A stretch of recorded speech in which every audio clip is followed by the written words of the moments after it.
Les thermes d'Antonin, situés à l'extrémité sud-est du site archéologique de Carthage, sont le plus vaste ensemble thermal romain construit sur le sol africain.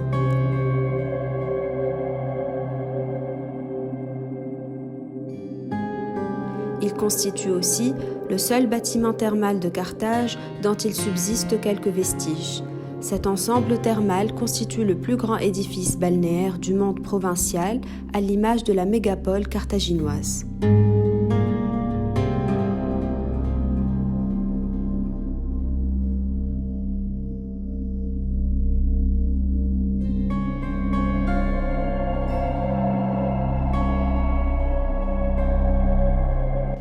Étendus sur près de 4 hectares, ces vestiges se dressent encore en bordure de mer dans l'axe d'une des grandes artères de la ville romaine. Commencé en 145 sous Antonin le Pieux, l'édifice fut achevé en 169 sous Marc Aurèle et Lucius Verus.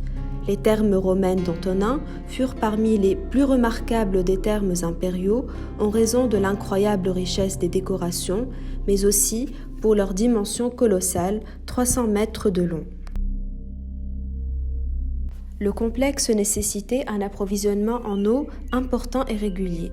L'ensemble thermal était donc alimenté par l'aqueduc de Zéguan, situé à 70 km de la cité, qui apportait environ 30 000 mètres cubes d'eau par jour à partir de son édification à l'époque de l'empereur Hadrien.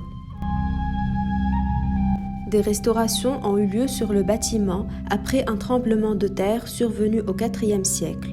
Ces interventions étaient datées entre 388 et 392.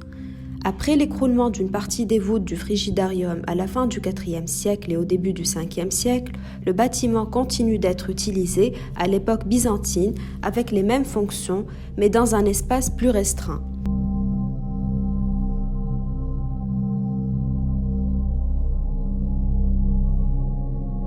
Le monument s'élevait sur 3 niveaux et était surmonté de nombreuses coupoles. Détruit par les Vandales, aujourd'hui seuls les îlots subsistent de cet édifice, en particulier des vestiges du niveau inférieur et les sous-sols réservés au personnel et aux services. L'abandon final des fonctions thermales s'est produit en 838 après Jésus-Christ. À partir de 1881, les constructions coloniales ont débuté. En 1953, un décret déclare que la zone qui englobe les thermes d'Antonin et plusieurs autres vestiges est devenue un parc archéologique.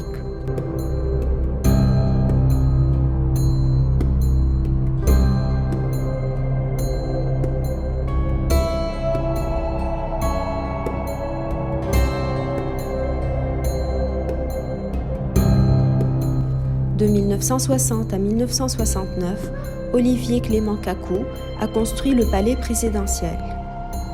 En 1979, les thermes d'Antonin sont inscrits sur la liste du patrimoine mondial.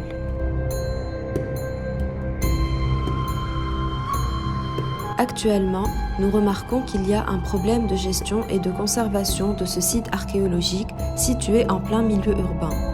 L'urbanisme croissant, l'absence de moyens adaptés pour la stabilisation et l'entretien des ruines, leur destruction par érosion et ruissellement, tout comme leur surexploitation par le secteur touristique, constituent des problématiques auxquelles les acteurs institutionnels tunisiens doivent faire face. La faiblesse structurelle et administrative laisse le visiteur perdu dans ce site sans aucune indication ni information.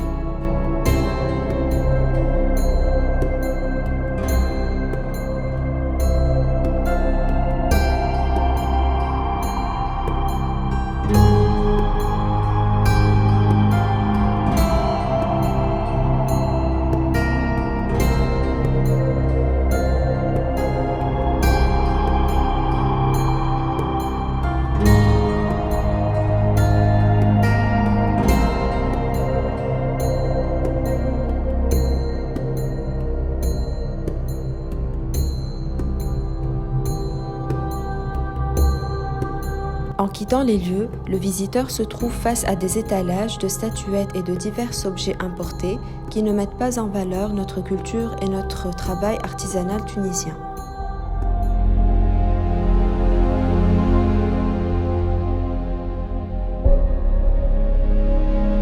L'intervention que nous proposons permettrait de promouvoir, outre le côté culturel, le côté créatif des artistes tunisiens de divers bords.